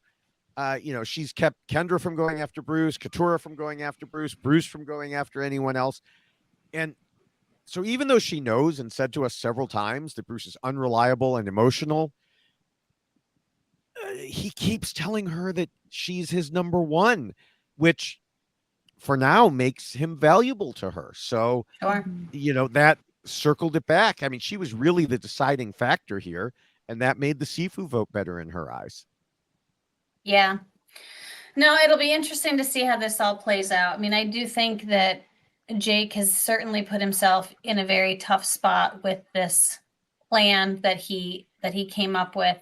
But also, we live in this big moves-itis, right? Where people think that they have to make these big moves in order to win the game. Well, apparently you do. I'm curious if Jake kind of... They think. So it's just unfortunate that if that's what kind of... That's okay, Cassidy. You can make a rock drawing joke now if you want to. Oh yeah, listen. It's fair. It's all fair. No. It's not you. It's true. No, what you're saying is true. It's like that shouldn't always have to be the case for every season. It just so happened to play out kind of more so. Well, but not even really, because I would say none of us in the final three were considered to have made a big move. Like one that you would the big Ellie. Or the advantage. Ellie. But the thing is, like, if you don't get an idol or an advantage, like you just don't happen to find one. Like I got up at 4 a.m. to look for them. Like I didn't not try to find them, but I just wasn't lucky enough to. You have to navigate the game without that, and you have to figure out how to win without that, and that maybe makes it a little harder, but it also doesn't put a huge target on your backs. Right. So it's like sometimes it works, I think, sometimes it doesn't. Right. Well, and this is something that we've talked about a lot. It does make them overreact because they think they have to. Because it's the one thing that people are seeing, right? When they're in tribal council, like, what are people getting to watch? They're getting to watch the person pull out an idol. They're getting to watch the person who, decided to lead the charge on a rock draw. Like, these are the things that are very, like, front and center, as opposed to you getting up at 4 o'clock in the morning to go out and look for an idol. People don't know these things. If you're playing a game that is more in the shadows and you are calling the shots but not in the limelight, then you don't get as much credit for it. It's not that it's not good game mechanics, and it's not that you shouldn't get credit for it, but that's the one thing that I've always kind of taken issue with. The structure of Survivor is people don't always see what happens back at camp, but they see what happens at tribal council. And so it puts a light on those moments, and it's things that everybody can kind of talk about because it happened in front of everyone. And so I feel like, there's a possibility that Jake got caught up in that idea of this, his dream sequence where, if we do this and then I pull it off and look what's going to happen and I've saved the day. But would that have been good for him to have saved Kaleb? I don't know if it necessarily would have helped him, but in his dream sequence, he thought it was going to be this move that people could look at. And, unfortunately, I do think that happens quite a bit where people get caught up in that moment, not realizing there are long-term consequences to this decision. Even though you might be able to look at it and go, aha, look what I did. I can put that on my resume. It might not help you as much as the other people who have played not a game like that and shine a light on things. And so, that's always something I have an issue with, just the structure. It's true. And I think the best thing you can do if you can make it to the end would be something like what Jesse did in my season, where he played from the shadows a lot, but then towards the end, he made a series of moves that were like, whoa, this guy's a good player. And then if he had just been able to, beat Gabler in fire making, he would have easily won. So I feel like it's like you have to time it perfectly when you make moves like this, because if there's too much game left after you make a big move, then there's plenty of opportunity for people to vote you out, because they're like, this is the guy that's made this big, huge move, and we have to get him out before the end. So you have to kind of time it in a way that's you're going to at least either have safety like at the end, or it's going to be like right before or something like that. Like that's really your best option, unless there's like somebody else who's also made a huge move that you can hide behind. But it can be tricky when you're doing that, because it can win you the game, but it can also get you voted out before you get a chance to get to the final three. Right. Now, Kaleb also brought up one more thing related to this appendix when he was talking to Dalton. He mentioned that he was and actually, now that I think about it, Jessica, you mentioned this earlier, that he was, with Bruce and Kelly more than anyone. So it was crazy to him that Bruce became so insecure and decided to take a shot at one of his own. And he said, the question always in reality TV is, do you shoot at somebody who might be with you or someone who is definitely against you? And he decided to take out the person who's maybe with you. He's talking about Bruce. And I think he hurt his own game and other people's by doing that. Now, he made another similar statement to Rob, and he even threw in that Bruce made the Fessy move. So, Cassidy, there's the intersection there, What's the Fessy move again? Taking out one of his allies instead of one of his enemies. He is historically been well known for that. Yes. I don't know that it happened on your season, but that's funny. Well, he was definitely trying to take shots at like bananas pretty early, and maybe somebody else. But there were times when he was trying, but he was also like, he's been around the block a few times with these people and he's never won. So I make sense now in my season why he would be trying to do that, but I don't know about his history much. I didn't really watch much of the show before. Yeah, even dating back to Big Brother. So I see. Yeah. So. All right, well, now we can move for the first time this season to Appendix B, which is about the jury phase. Now, this was a bit of a weird one, because if Kelly or Dee had been thinking specifically about wanting someone in their group, not in the jury, they had it within their power to potentially make that happen just by dropping. But both of them definitely wanted tacos more than, worrying about that. So, which, did make sense. Tacos. Oh, that's a tough thing to pass up. I know. Yes. But still, once it was determined that Kelly's group would be sending someone home rather than to the jury, she did bring up, again, the Sefue wildcard thing, and that his jury vote would be unpredictable. Now, do I really think that played a role in voting him out? No. I think it was just kind of one more little tiny reason put on top of all the other ones that we discussed. Yeah, I would agree. Now, I do think that Kaleb is headed to jury with some opinions. He has said in his interviews that he wanted to ensure that they pick a winner who's played the best game. Considering how he's described Bruce's game, I think it's a pretty safe bet that he's not voting for Bruce if Bruce makes it to final. No, I don't think he's going to be pushing for Bruce at all. Well, and I will say that Kaleb will be an interesting person to have on the jury because he has formulated such strong relationships with so many people. Because a lot of times we do see that it comes down to who do people like more and who do they get along with better. And he's someone who is, there are so many people that he could be looking at who are sitting in the final three that he has formulated a bond with, that it'll be very interesting to see which one person becomes more significant and what does he really base his vote on? Is it going to be based on a relationship or is it going to be based upon gameplay? Because if it is based upon relationships, yeah, Bruce is not going to be getting his vote. Well, but who knows? Maybe Bruce is going to end up doing some incredible things and play his idol and save himself or save someone else and, you know, do something that's going to be worthwhile. And so I'm very intrigued to see what he will base his decision on, since he did say he wants to make sure that they choose the right winner, and he's going to be part of that process. Yeah. Yeah. All right. Well, with that, it is about time to wrap things up. Cassidy, what are your final thoughts on Sefue and Kaleb? Oh gosh, I'm so bad at these moments. I think they're both great casts. You know, I think that they're really interesting people. They were fun to watch on TV. I feel like this season of Survivor, I've like, you know, I think after you play, you kind of go through a phase where it's not necessarily like the same watching it back, but I feel like I'm kind of adjusting now and I'm like back to watching it as a fan, and it's been an exciting season. So I'm happy for both of them that they got to play. I think they've both played completely different games, but you know, I'm sad to see them go all the same. But yeah, I mean, I don't know. I'm especially sad to see Kaleb go because I think he had a ton of potential in the game. I think he was a really great player. But you know, it is what it is. That's the name of the game. You know, a lot of times you see great people fall at this stage. So yeah. Sorry, I don't have a hotter take at the end. That's okay. That was great. I know you guys have your stuff written up probably, right? Oh, I don't write anything down. Never, okay. Never. I never have anything written. I used to. I got away from that. Yeah. I'll let you guys give the more formal and goodbye.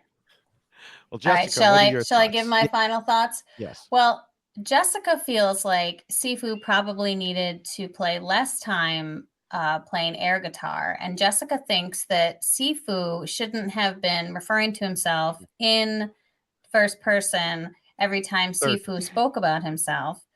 You know, it was interesting for Jessica to see Sefue doing so, and the only time that Sefue didn't do that was when he was very upset that people put down Sefu's name. So I do think overall that Sefue is, and as Cassidy said, great casting, really entertaining. He has what sounds like an incredible life with all of the things that he's been able to accomplish, that he's doing.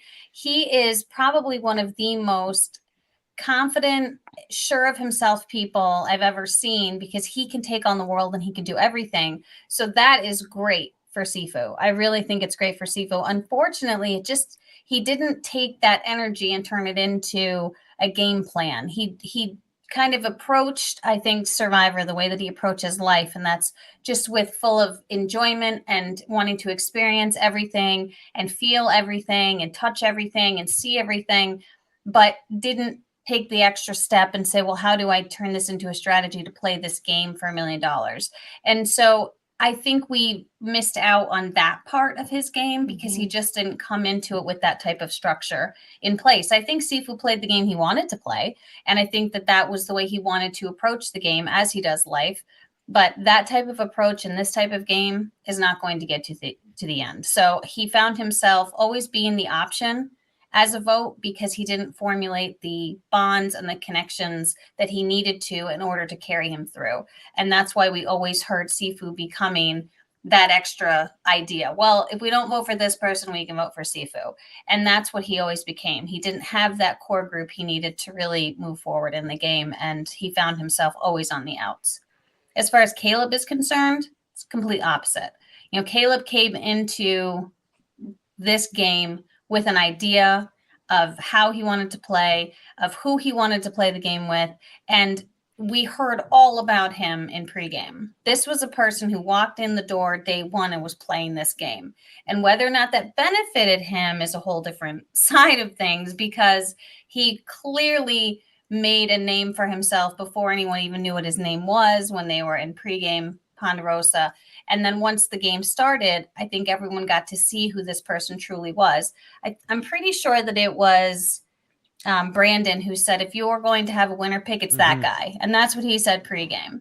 That was how much of just an effect he was having on the people that he saw before the game even started. So someone like that coming in and playing the game puts him in a very tough spot right off the rip. He's going to be able to make those bonds and get that loyalty probably very quickly. But how far is that going to be able to carry him through when everyone is seeing him as a social threat? And I think that's what we saw with Kaleb. It was just, he was so likable and so nice, and so many people wanted to work with him, that he had so many bonds that he'd created, that became a threat in the end. Because who wants to sit next to a guy that everybody likes and that everybody feels like played a great game, and who people are picking pregame as the winner pick? So I think that overall, he ended up putting himself in a tough spot right away, because he made himself a threat even before the game started.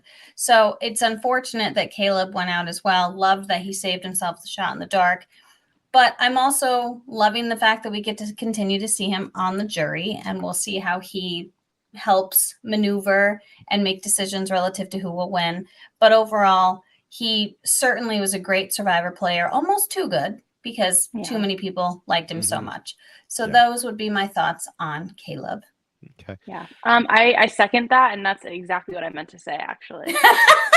Just didn't want to repeat. I didn't want to have to repeat, you know. Of course not. No, you don't want to do that. Yeah, exactly. Yeah, Sefue probably would have been voted out from Reba first if they had ever gone to a tribal council. Meanwhile, Kaleb survived 3 Lulu votes, including one where he was supposed to be the target. Each of them also survived another tribal council where they should have gone home. Sefue because of Sean, and Kaleb because of his shot in the dark. But that luck couldn't hold out forever. When the split tribal council came, Sefue had literally nobody on his side. Even in a full merge tribal council, he probably wouldn't have had anybody on his side.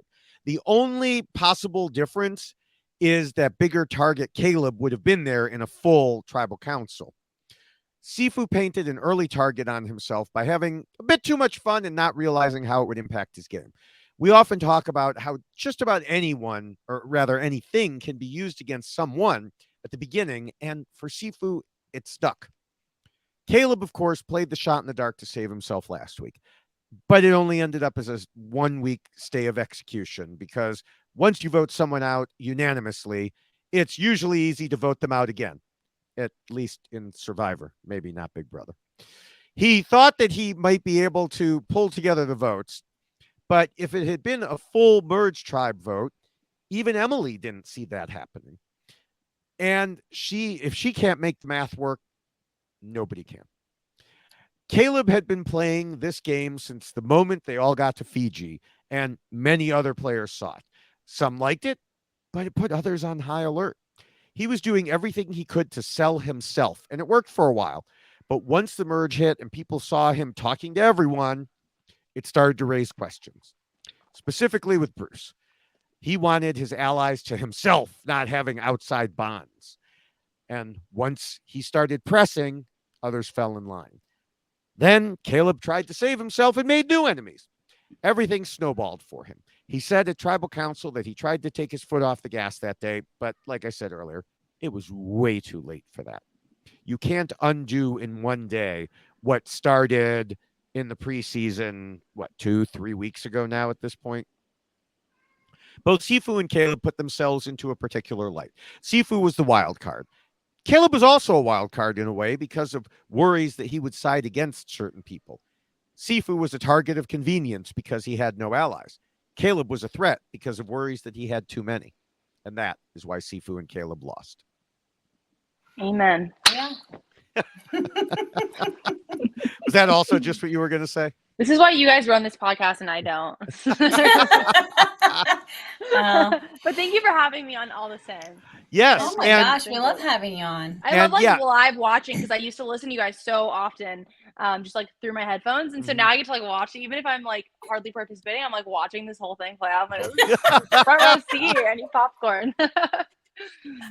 That's great. Thank you. So before we get to our predictions, actually, I had meant to ask you this earlier, but we just started in with this. And how are things for you these days? You know, obviously you were on the Challenge USA. I had mentioned that, but what's up?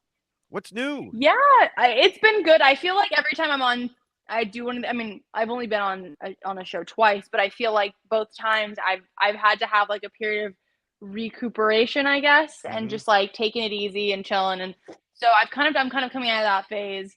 You know, the show just finished airing a couple weeks ago, and it was good. It was fun. It was a really awesome experience. Obviously, like, was definitely not easy. I mean, I went through a lot.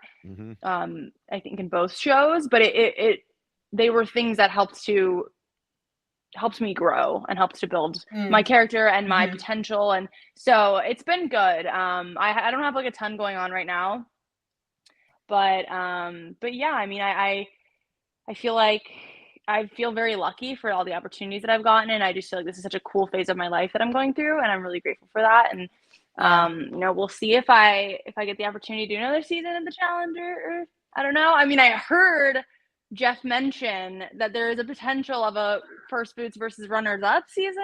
I think that was just total like, oh yeah, we may consider that. But I heard somebody asked that and he said there's potential. So I'm crossing my fingers for that. That would be fascinating. If I never am on your TVs again, that's also okay. I should probably like figure out my life aside from being a reality TV star, but no, it's been good. There's been a lot of people who, I mean, you met a lot of them who have, made their made being a reality TV star into a good portion of their lives. So yeah, it's true. That's true. I don't know if I could continue that legacy, but I'm also really terrible at being an influencer, so I don't think that will happen for me. But you need to change your name. You know, like there's Johnny Bananas. You need to be like Cassidy Strawberry or something like that. I don't think that one flows. We'll workshop it. Yeah. Cassidy Cassava, you know, or that's a good one. Yeah, that's a good one. Yeah. But so it's been pretty good. Thank you for asking. Yeah. Have y'all been good? Yeah. Yes. Busy, but good. Yes. Yeah. Great. Haven't had to, like I said, swing around on things and stuff like you do. Yeah, I feel like I would prefer to be doing that as opposed to some of the things I have to deal with every day. That's fair. It is like a nice, like you get your ass kicked, but it's like 6 weeks of time max, and you like it's like maybe like a couple months worth of work compacted into like 6 weeks, and you get to kind of chill for a little bit, which is nice. Yeah. But yeah, it definitely was not easy. It definitely. Oh gosh, I thought it doesn't the Challenge look and easy. Survivor were hard, but but no, it was fun. It was good, and it motivates me to like keep going to the gym and like working on myself and taking care of myself and all that. So, good. Well, that's great. Yeah. Your cat was jealous that you were talking about yourself instead of it. They're just mad because I keep leaving for weeks at a time. Yeah, I know. Really, they're like, they're like, you need to stay. Yeah, I know. Yeah. So who in this cast would be good on the Challenge? I think Kaleb could be good. I think he's pretty fit, right? Maybe Sabaya. I think she's pretty fit. She might Sabaya would be very I also think that Dee could be good. I mean, she how many kind of big fits toe like the challenge vibe. How many big toe related challenges are there on the Challenge? I mean, we'll have to workshop one just specifically for her. Could she have held herself on that glass when you were like slanted with the on toes? glass? Maybe. Honestly, that might have been like the edge that she needed up. Yeah. So I think that's possible. Too bad we had to have our shoe. Wait, did we have our shoes on? I think we did. So it wouldn't have really worked for her unless she has like those specially made toe shoes that like that have a big toe. Yeah. To be fair, like my toes are kind of weird too, so I feel her. Like one of like my second toe might be a little taller than my big toe. Is that what her issue was? No, she just has a really big toe. She has a massive big toe. Oh, interesting. Yeah. That's funny. Yeah. So, all right. Well, before we get to predictions, let me remind everyone, we mentioned this before, the rules we discussed are available in poster and t-shirt checklist form. So again, go to robhasawebsite.com/yxlost and you can get those. We don't have the little bars on the screen because it doesn't work well with 3 people. Someone gets covered up. So with that, where can everyone find us, Jessica? Oh, yes, of course. I am at Jessica Lewis 89 on Twitter. I was trying to figure out who my pick is going to be. I'm sitting here going, oh my gosh, who's getting voted out? But yeah, so I'm at Twitter at Jessica Lewis 89, and I'm also on Instagram at Jessica Lewis 6789.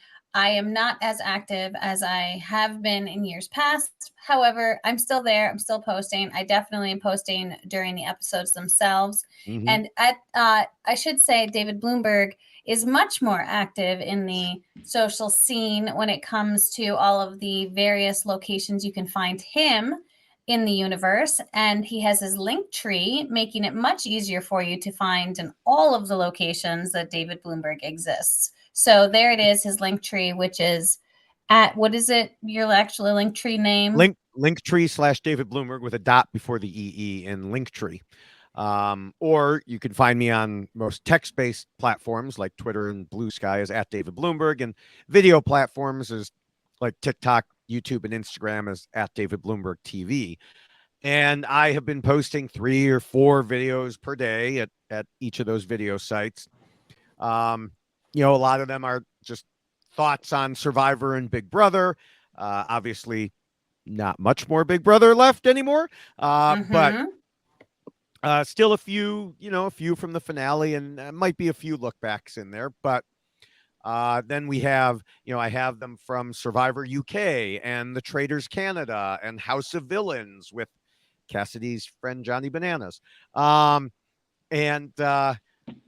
So we've got all of those as well. Speaking of the different shows, this is my last week doing double Y Blank Lost duty. So within a couple days, we will have the Y Blank 1 Big Brother podcast out, along with Why the Others Lost. And then on top of that, I'm recapping The Traitors Canada at the Tradar podcast, and that's TRAIDAR if you want to look that up in your podcast provider or on YouTube audio.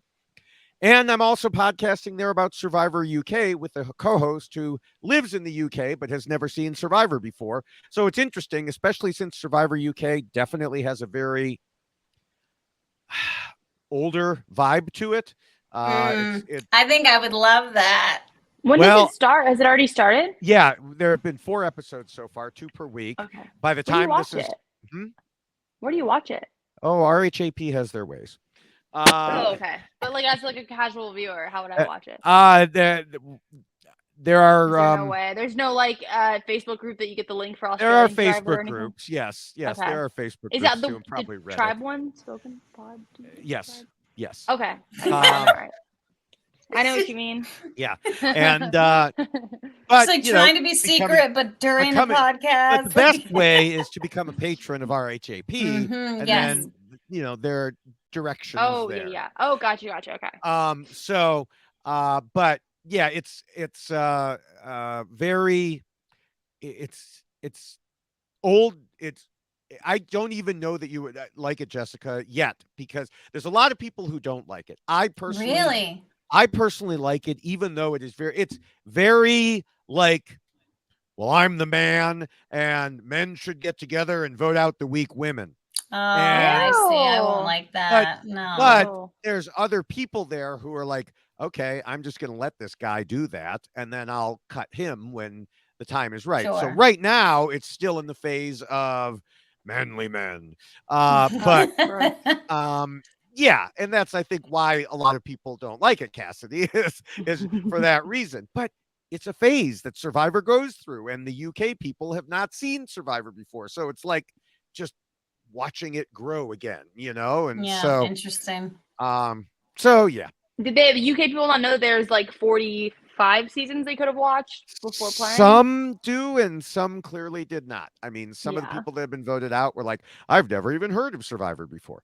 Because interesting. I mean, it just hasn't been on for over 20 years there.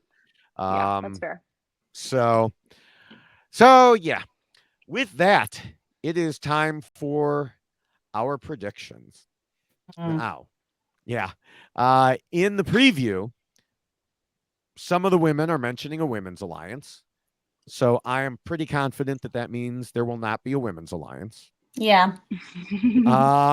We see Jake scampering around, and it looked like he found something. I didn't go back and slow-mo it, but I don't know why they would show that.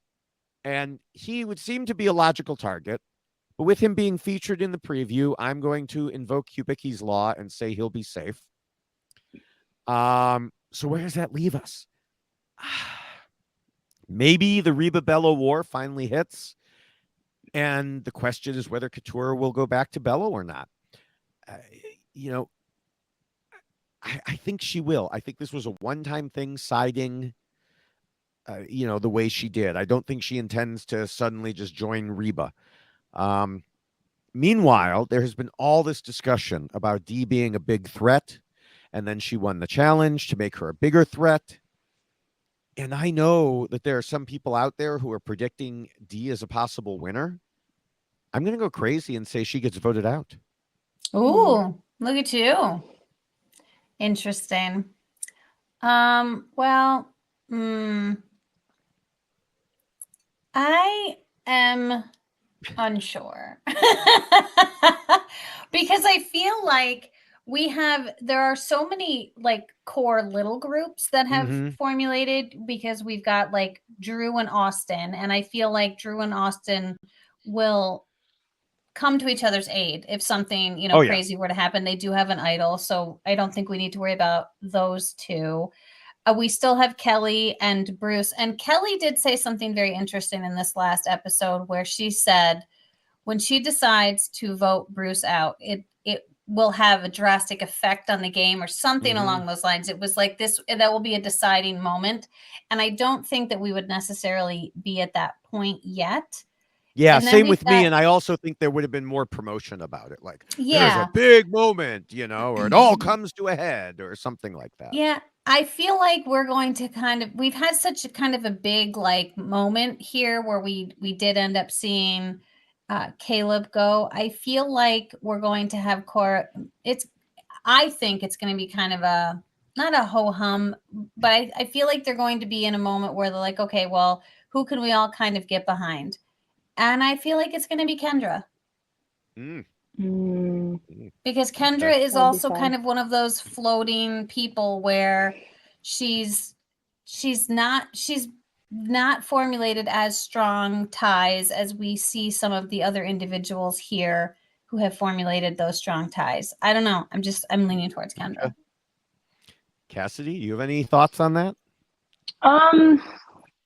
Yeah, I mean, I think both of what you guys said are pretty plausible.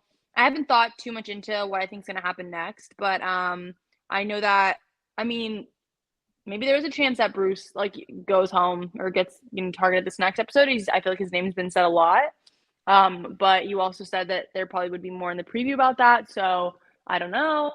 But I could see either the people you said or Bruce or. Yeah, well, you said with Hubicki's Law, Jake is safe, so maybe not him. But who knows? The previews, I feel like, are never fully. They don't give you all the info. No, not at all. They can be red herring. They throw a lot of red herrings in there, so it's hard to know. Yeah. But yeah. Okay. All right. Well, as we wrap up, I want to encourage everyone to check out the RHAP patron program at robhasawebsite.com/patron. I mentioned one benefit of them, but you can also get access to all the special podcasts that are put out just for patrons. And of course, there's the Facebook groups and Discord to keep you further occupied. Now that, there won't be Big Brother. So, there could be actual extra time in some people's, schedules there. They could go watch the new season of The Challenge.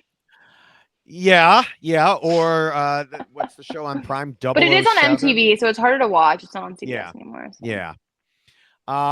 So you can support shows like ours and everything on the network by becoming a patron at robhasawebsite.com/patron. Also, make sure you're subscribed to all of the reality TV RHAP Hubs podcasts by going to robhasawebsite.com/RHAP Hubs feed and selecting your podcast service of choice. And you'll not only find us, but you'll find the B&B and Shannon Gus's Survivor International and podcasts on a number of different shows that are, out there. Some of which, there's Crime Scene, there's Below Deck, there's just a whole bunch of different shows out there, and they're all on the RHAP Hubs feed. So make sure you do that. Can I thank them all now? You can thank whoever you want to thank. Yes. Excellent. Well, I would like to thank everyone who does all of the editing on the RHAP podcast. Thank you to Scott St. Pierre, especially for the work that you do and everyone else who works with him, not only to edit the Why Blank Lost podcast, but all of the content that Mr. David Bloomberg had just referenced. There is so much content, so many things to see, and so many things to watch. So thank you to everyone for all of the incredible work that you do and all of the content that is put out for everyone to enjoy. Thank you so much to Cassidy Clark for joining us. Really do appreciate you being here today. This is always nice to see you and always nice to have you join because we can have, some moments where we can revisit our Survivor lives together. So thank you for that. Yeah, we really thank you so much for having me. Well, it's always nice to bring you on. You are a joy. I know you weren't drinking any wine this time, but that's okay Not too. nearly as fun. So, it was very fun to have you. So thank you so much. And thank you, David, for, another great podcast with Cassie and I. This was so nice. Yes. Well, thank you. Yes. Thank you also from me, Cassidy. This was great. And thank you as always, Jessica. And thank you to everyone who watches and listens. And so again, I will be back with Ovi in a couple days for the Big Brother, Why Blank 1. And then, you'll see us here in a week again. Until then, bye. Bye. Bye.